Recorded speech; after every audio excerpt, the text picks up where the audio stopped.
Of 1862, soldiers sat upon these heights and wrote of the slaves, escaped slaves, coming across the river.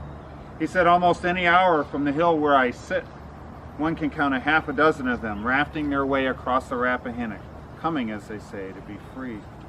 Another soldier wrote that it's impossible to look upon these poor people, as abject and meek as they seem, but so anxious to emerge from their condition of involuntary servitude, without feeling one's sympathies strongly enlisted. One finds the question rising involuntarily, is not the Negro a man? Among those slaves who crossed the river that spring of 1862 was a young man named John Washington, 24 years old. He'd been a slave his entire life, owned by a woman who lived on Princess Anne Street and had spent most of his life attending to her needs. The spring of 1862, the arrival of the Union Army, which was greatly feared by the white population of Fredericksburg, was cheered by men like John Washington, who actually went out onto the rooftops to watch the Union Army arrive, while most of the white men in town fled town, fearful of what would happen to them. John Washington, that same day that the Union Army arrived, went down to the river's edge. When he got to the river's edge, along with a couple of his friends and one of his cousins, a Union soldier spotted him from across the river and yelled to him, "Do you want to come over?" John Washington's friends all said no, no, no, but John Washington said, "Yes, I want to come over." And very shortly he was on this side of the river, surrounded by Union soldiers who peppered him with questions.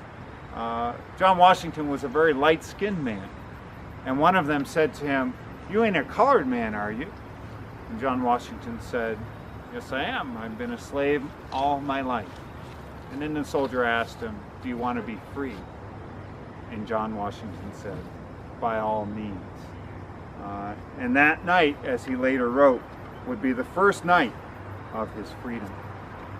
He would write about that night, a most memorable night it was when the soldiers assured me that I was a free man. Before morning, that I began to feel like I had truly escaped from the hands of the slave masters, and with the help of God, I would never be a slave no more. I felt for the first time in my life that I could claim every cent that I should work for as my own. Life had a new joy awaiting me.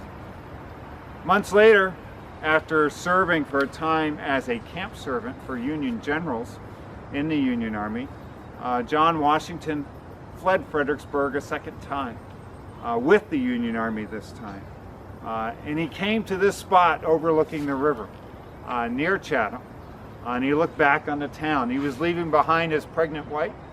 He was leaving behind his mother-in-law and probably his mother as well. He said, after crossing the bridge to this side of the river, I hastened to the top of the hill and looked back at the town that had given me birth, and with a sad heart and full eyes thought of some of the joys that I had felt within its limits. But now I was compelled to fly from it, for my life, for daring to make my escape to the Union Army, with a price now fixed on my head. So John Washington faced an impossible choice: stay with his family or leave it for freedom. He ultimately left it for freedom. He would somehow, we're not sure how, get his family across the river eventually too.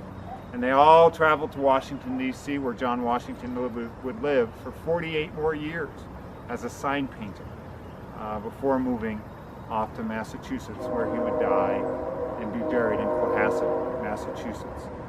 But his is a story of life striving toward freedom, recorded in a memoir that is today one of Fredericksburg's most precious gifts.